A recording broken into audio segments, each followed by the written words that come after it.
ഉണ്ടായതിൻ്റെ പശ്ചാത്തലത്തിൽ ചില എപ്പിസോഡുകൾ മുമ്പ് ചെയ്തിരുന്നു. ഈ മരണ സർട്ടിഫിക്കറ്റ് എങ്ങനെ വാങ്ങണം, മിസ്സിംഗ് ആയവരുടെ കാര്യത്തിൽ എന്ത് കാര്യമായിരിക്കും പിന്നീട് ഉണ്ടാവുക, ഇതിനെയൊക്കെ സംബന്ധിച്ചിട്ടുള്ള വിവരങ്ങൾ സൂചിപ്പിച്ചിരുന്നു.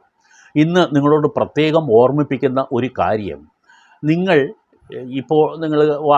വാർത്തകളിൽ നിന്ന് നിങ്ങൾ അറിഞ്ഞിട്ടുണ്ടാവും, നിരവധി കെട്ടിടങ്ങൾ ഒലിച്ചു പോയിട്ടുണ്ട്. അവിടെ കെട്ടിടങ്ങൾ തന്നെ നിന്നോ എന്നുള്ളത് പോലും വ്യക്തമാകാത്ത തരത്തിലാണ് ഈ ദുരന്തം സംഭവിച്ചത്. കെട്ടിടങ്ങളുടെ മുകളിലൊക്കെ മണ്ണ് വന്നടിഞ്ഞ് കെട്ടിടങ്ങളൊക്കെ ഭൂമിയുടെ അടിയിലായി. അവിടെ എത്ര കെട്ടിടങ്ങൾ ഉണ്ടായിരുന്നു എന്നുള്ളത് പോലും ഇപ്പോൾ വ്യക്തമല്ലാത്ത സ്ഥിതിയാണ്. അപ്പം ഒരു പ്രദേശമാകെ തന്നെ മുങ്ങിപ്പോയ സ്ഥിതിയുണ്ട്. പക്ഷേ ഇങ്ങനെയൊക്കെ സംഭവിക്കുമ്പോൾ ചില കാര്യങ്ങളിൽ നമ്മൾ അവെയറാകണം. ഞാൻ നിങ്ങളോട് ഓർമ്മിപ്പിക്കുന്നത്, നിങ്ങൾ വയനാട്ടിലുണ്ട് എന്നുള്ളത് വെച്ചിട്ടല്ല, നമ്മുടെ ഈ ഭൂമിയിൽ എവിടെ നിങ്ങൾ